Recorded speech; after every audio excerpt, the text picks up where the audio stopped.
بسم الله الرحمن الرحيم. أعوذ بالله من الشيطان الرجيم بسم الله الرحمن الرحيم. Assalamu alaikum wa rahmatullahi wa barakatuh. Euh, Bienvenue aujourd'hui sur l'émission de la Sharia Intelligence. Et aujourd'hui, Inch'Allah, on continue toujours avec les maximes juridiques universelles de la Sharia. J'ai avec moi, comme d'habitude, dans le studio aujourd'hui, mes collègues, la sœur Khadija et aussi le frère Ismail. Et moi, c'est Teslim Adeyemo. Donc, on continue toujours avec les maximes juridiques de la charia. J'aimerais poser la question. Dans les 5 derniers épisodes, on a traité les maximes juridiques universelles de la charia. Et aujourd'hui, on veut toucher à un autre maxime qui n'est pas nécessairement un maxime universel. C'est un maxime qui dérive d'un des maximes universels qu'on a déjà traité. Mais aujourd'hui, c'est parce que ce maxime est aussi très, très important à comprendre. Donc, on lui donne un épisode spécial pour traiter ce maxime. Le maxime est que la norme à l'égard des choses, la norme vis-à-vis toute chose est la permissibilité. Ce qu'on dit en arabe, al-asl fil ashya al-ibaha. Donc, ma question va à la sœur Khadija. Pourquoi est-ce que le maxime qui dit la norme vis-à-vis les choses sont la permissibilité, pourquoi est-ce que ce maxime est très très important à la prise de décision sur les choses qui sont halal ou haram dans Usul al-Fiqh, et quelles sont les valeurs que ce maxime veut promouvoir et aussi protéger. Merci beaucoup. Bismillahirrahmanirrahim.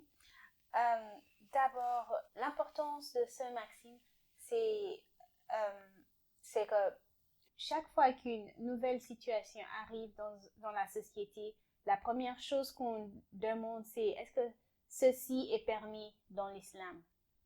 C'est pour cela que ce maxime est très important.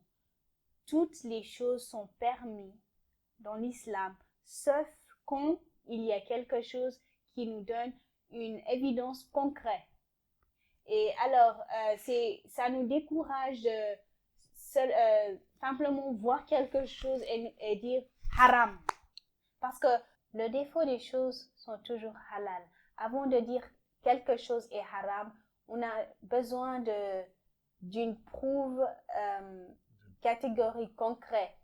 La permissibilité n'a pas besoin de texte, de proof avant que quelque chose doit être permis. Mais avant de dire quelque chose est haram et pas de tomber dans le shirk, on doit avoir une preuve concrète. Merci beaucoup. Merci beaucoup pour cela. Inch'Allah, j'aimerais aborder la seconde question. La seconde question, c'est que parce que on ne veut pas seulement parler, on ne veut pas seulement dire et on a ces maximes sans vouloir savoir d'où vient l'autorité de ces maximes. Donc, ma question à vous, monsieur Ismail, sur ce sujet, c'est que d'où vient la justification pour nous à utiliser ce maxime dans les prises de décision sur les choses qui sont haram ou halal. Alors, bien évidemment, on ne peut pas parler comment on appelle, d'un principe légal ou d'un maxime sans proclamer même son autorité, sans montrer ou démontrer quelle est la preuve de l'autorité même de ce principe.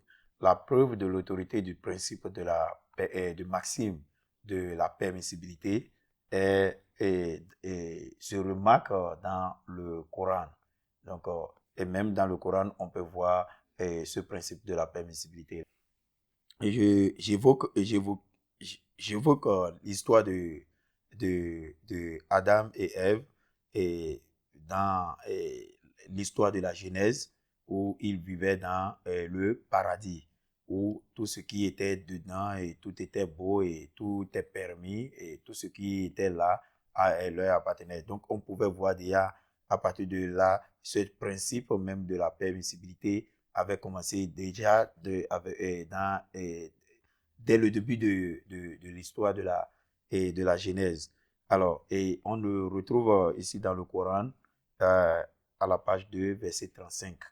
Alors, et également, nous allons voir l'autorité de ce maxime lorsque dans le Coran, il a été dit que rien n'est interdit.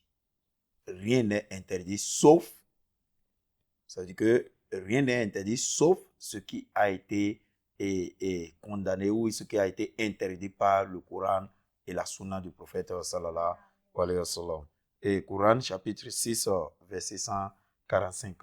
Un autre exemple de l'autorité même de ce maxime, et surtout quand on a dit que dans le Coran, on demande qui a interdit. Qui a interdit? Qui t'a interdit? Ça veut dire que qui t'a interdit, la question est tout comme si seul Allah peut interdire. Et ce qu'il interdit, c'est ce que vous ne devez pas faire. Donc, ça revient exactement à ce que le prophète sallallahu alayhi wa sallam nous a laissé comme héritage. Le Coran et la Sunna dit tout. Donc, je crois que ce verset du Coran s'adressait directement au prophète sallallahu alayhi wa sallam lorsque il ne voulait pas s'approcher de ses femmes. Et Allah lui disait dans le Coran qu'il t'interdit d'approcher tes femmes et à faire les choses que tu dois faire avec elles. Donc, je crois que il y a des choses qui ne sont pas interdits. Lorsqu'ils ne sont pas interdits, c'est permis à tout le monde. C'est permis. Ce qui est interdit est interdit et ce qui n'est pas interdit n'est pas interdit. Donc, on ne peut pas, de son gré, de dire ceci est interdit. Ouais. Souvent, on peut dire moi, j'aime pas cela. J'aime pas cela est différent de c'est interdit à eux de donner à ces gens des interdictions à une valeur divine. Donc, le problème ici, c'est l'interdiction à valeur divine. C'est ce qui est très, très dangereux. Et je peux dire, moi, j'aime pas cela. On peut interdire des choses dans la société aussi. Mais donner à ces gens d'interdiction une valeur divin, c'est ce qui est très, très dangereux. Je crois que c'est ce que Allah disait au prophète, qui t'interdit à jouir comment on appelle, de votre liberté lorsque vous êtes avec vos femmes. Exactement. D'accord. Et ça veut dire que lorsque nous voyons et nous nous référons à l'histoire de cette question, on peut comprendre que Allah avait posé cette question lorsque le prophète était un peu réticent envers ses femmes et avait comment on appelle, des difficultés à s'approcher de ces femmes. Donc, qui t'a interdit, c'est-à-dire que si c'était mauvais, Allah lui-même lui dira que c'est mauvais. Mais si Allah n'a rien dit, ça veut dire qu'il y a la permissibilité qui se fait remarquer. Et nous allons voir, nous pouvons voir cela dans notre Coran, chapitre 7, verset 157. Alors, il y a un autre point de permissibilité où Allah a demandé au prophète qui vous a interdit des ornements que Allah vous a donné. Alors, on peut vérifier ça dans le Coran 7 et verset 32. Alors, il y a un autre hadith qui montre l'autorité même de la permissibilité, du maxime de la permissibilité. Ici, le hadith dit, le silence est béni. le silence est béni. Ça vient du messager, comment on appelle, de celui qui fait la loi, ça vient de Allah. Hein. Le silence est béni. C'est-à-dire que il y a une sorte de permissibilité lorsque parfois on vous pose une question. Donc, vous pouvez, le silence est en train de montrer que oui, c'est accepté et c'est permis parce que si vous n'êtes pas d'accord, vous avez l'autorité de dire non, je ne suis pas d'accord. Mais lorsque la question a été posée que vous ne la répondez pas, ça veut dire qu'il y a une bénédiction à ce niveau et il y a aussi le principe de l'autorité de la permissibilité qui se fait remarquer. Ceci est un peu intéressant parce que vous voyez, quand on fait la traduction, quand on fait la définition de la sunna du prophète sallallahu alayhi wa sallam lui-même, on dirait la sunna du prophète sallallahu alayhi wa sallam, est ce que le prophète sallallahu alayhi wa sallam a dit, a fait et aussi a approuvé. Et approuvé souvent, c'est qu'il ne dit rien. Bon, il voit les choses, il voit que les gens font les choses et il se taise. Donc, c'est le silence béni aussi, je crois. Vous voyez. Et le prophète sallallahu alayhi wa sallam lui-même dit souvent, Allah vous est ordonné à faire des choses et il y a des choses, il vous a interdit à faire et il y a des choses, il a été silencieux là-dessus, donc ne posez pas de questions là-dessus. Il a été silencieux par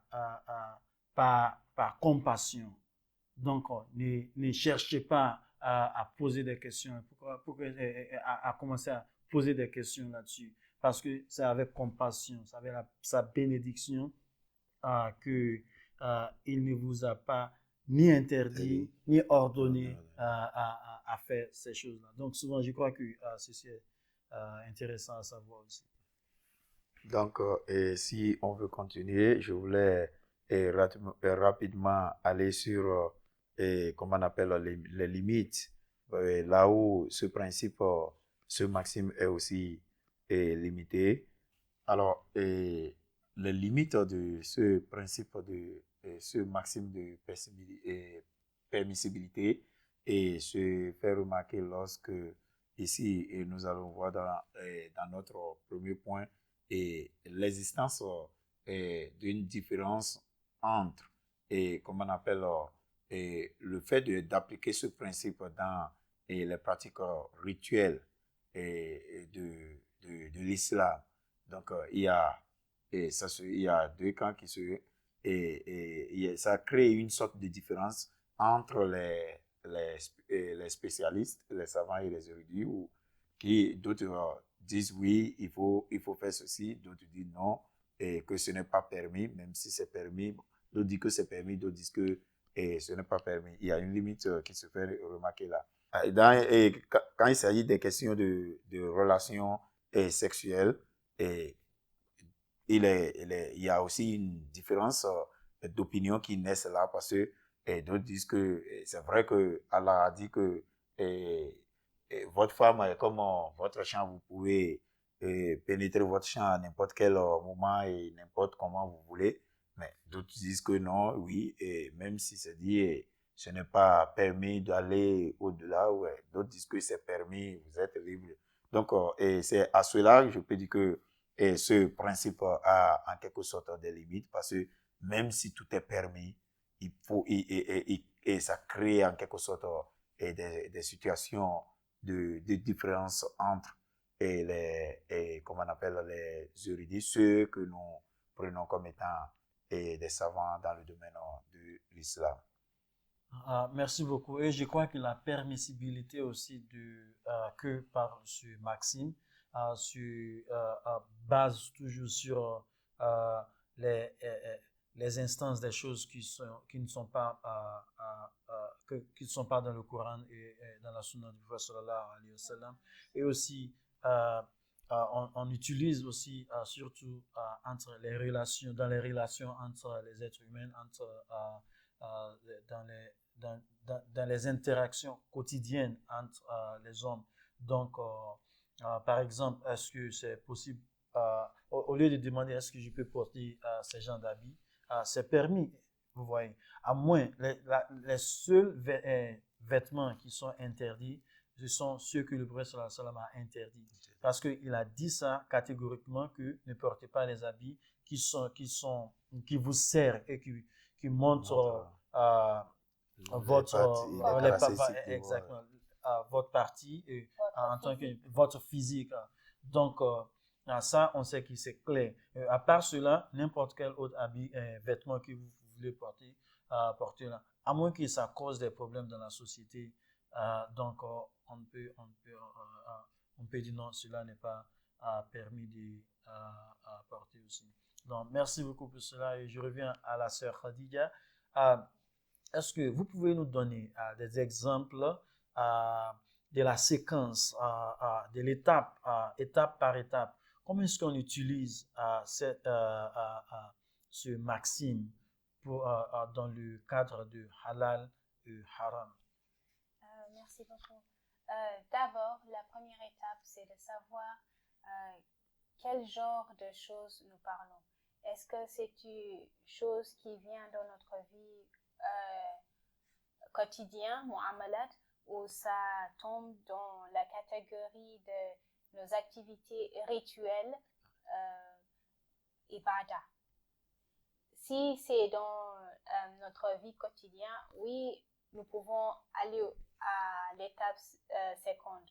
Mais si ça tombe dans ibadah, nous devons faire très attention parce que la maxime de permissibilité ne va pas toujours dans la vie rituelle.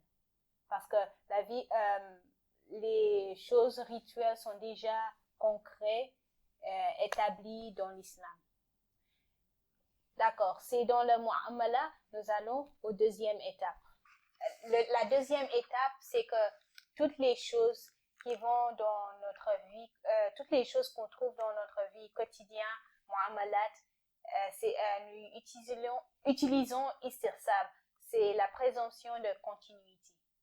Et après cela, nous allons aux troisième étape. Et la troisième étape nous dit, cette chose-là, est-ce qu'on trouve quelque chose qui dit non dans le Coran ou la sunna du prophète sallallahu alayhi wa sallam? S'il n'y a rien qui contredit la chose que nous voulons faire, nous allons aux quatrième étape. La quatrième étape, on continue avec la présomption de continuité. Ici, ça devient zanni de lala. Il y a une ambiguïté dans le sens. Nous ne sommes pas sûrs. Alors, nous devons accepter. Dans la quatrième étape, nous acceptions que oui, cette chose-là peut être permise. Mais il y a des écoles juridiques qui disent autrement, comme dans l'école Hanafi, l'étape suivante dépend de l'école juridique que nous sommes commis. Comme on utilise istirsan dans l'école Hanafi, nous utilisions Amal al-Madina dans l'école Maliki, et alors que pour les Shafi, nous utilisions le hadith, mutawafir ahad, c'est simplement le hadith du prophète. La cinquième étape, c'est que si ce que nous parlions se trouve dans un hadith ahad, les écoles se divergent ici. Il y a ceux qui disent, d'accord, c'est dans le hadith ahad, nous pouvons l'apprendre, et il y a d'autres qui disent, non, même dans le hadith ahad, nous ne continuons pas. L'école que vous suivez dépendra si nous allons aux sixième étape. La sixième étape, c'est de dire si ce que nous sommes en train de classifier, la permissibilité se trouve dans un hadith ahad, est-ce qu'il y a d'autres textes, d'autres sources qui supportent cela? Et quand il y a quelque chose qui supporte cela, nous allions aux septième étape. La septième étape nous dit, on ne trouve pas ça dans la source primaire, on ne trouve pas ça dans les sources secondaires, Alors, la permissibilité de toute chose, c'est que si ce n'est pas haram et on ne trouve pas une preuve, évidence, c'est halal. Donc, ce n'est pas seulement qu'on dit les normes à l'égard des choses, c'est la permissibilité et on commence à faire ce qu'on veut faire. Il y a des étapes qu'il faut voir. Vraiment, est-ce que cette chose est permise dans l'islam, dans la charia? Donc, c'est-à-dire que ce maxime passe à travers différentes étapes pour que enfin on puisse être satisfait de la décision qui provient de l'utilisation de ce maxime. Merci beaucoup pour cette explication. J'aimerais enfin revenir pour la dernière question à M. Ismail. Quelles sont les applications importantes de ce maxime dans la jurisprudence de la charia? Merci bien pour la question. Et je crois que on a beaucoup d'exemples et de l'importance même de l'application de ce maxime dans la jurisprudence islamique. Et la plupart des exemples ici sont souvent sous istisab. Sous istisab, et on parle toujours, et c'est lié et c'est relié à la permissibilité et la pureté. Donc, et aussi, on peut voir, par exemple, le cas que tous les aliments sont halal. On considère tous les aliments et tout aliment est halal, comme halal. Et tous les animaux sont permis d'être mangés, sauf tous les animaux sont permis d'être mangés, sauf ceux qui ont été, comment on appelle, bannis de façon explicite par des textes clairs du Coran ou de la Sunna. Donc, également, nous allons voir ceci dans un sens encore plus élevé, lorsque aujourd'hui nous parlons de la prise de parole des femmes en public. Et la prise de parole en public. Avant, nous savons qu'il était vraiment difficile pour une femme de se mettre debout et de parler en public.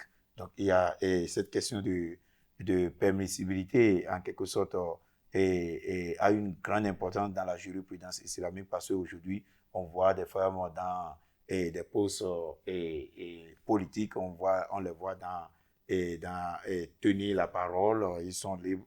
Elles sont aussi libres de s'exprimer. Elles sont aussi libres, comme tous les hommes, d'accéder à des postes politiques, à des postes de responsabilité. Alors, je crois que ce sont les trois exemples que je pourrais utiliser pour montrer l'importance de l'application de ce principe, de ce maxime dans l'application de notre dans la jurisprudence islamique. Excusez-moi. Donc, merci beaucoup. Je crois qu'on on a presque utilisé nos temps. Inch'Allah, merci beaucoup d'être venu aujourd'hui encore et pour faire des éclaircissements sur des sujets fondamentaux de l'islam, de la charia. Donc, Inch'Allah, je crois qu'on va terminer ici aujourd'hui et on va se retrouver dans l'épisode prochain, Inch'Allah. Merci beaucoup à tous nos téléspectateurs et aussi à vous. Je vous dis merci encore une fois et au revoir. Assalamu alaikum wa rahmatullahi wa barakatuh. Wa alaikum salam.